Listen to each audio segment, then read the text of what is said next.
Of course, Marcus sat down next to Carlos on the changing room bench. They were the last two there. "Don't worry about me," Marcus said. "I'll be okay." "But it's not fair."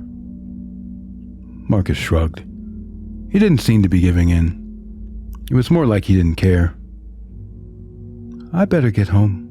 Carlos stopped short of saying he'd see him out safely, in case he thought he was treating him like a little kid. It was hard to explain why he felt responsible for Marcus, but he did, and now that he'd taken on that job, dropping it after a few hours felt cowardly and plain wrong. He left first anyway, just to make sure the coast was clear. It wasn't. In the shade of the portico outside, Joshua and Roland Curzon waited, hands thrust into pockets with one of their buddies. Carlos straightened up and stood his ground. "You really think you're hard, don't you, Santiago?" Joshua said. He let his arms hang at his sides. Carlos knew what was coming. "You're always taking over and telling us what to do." "And what are you going to do about it?"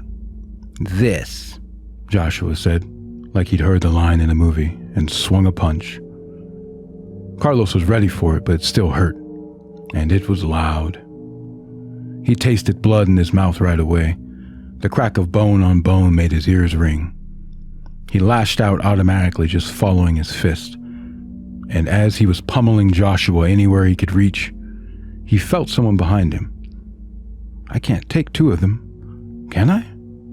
Mom's gonna kill me if I come home in a mess again." But Roland hadn't jumped him, or the other guy who didn't seem to be joining in anyway. An unfamiliar hand reached out, grabbed Joshua by the collar, and slammed him sideways onto the ground. It was Marcus. Roland Curzon pitched in to defend his kid brother, landing a punch on Marcus just above the eye, and Carlos froze for a split second while he decided whether to go for Roland or pin Joshua down. But he had definitely gotten Marcus Fenix all wrong. Marcus came back at Roland with a single punch to the face, aimed like he meant it, like a boxer, and Carlos heard his grunt of effort. Roland staggered back. There was an awful silence for a moment before Roland straightened up, blood running from his nose, eyes glazed with tears. And Joshua got to his feet. Their buddy was still rooted to the spot. That wasn't how kids here fought. It just wasn't.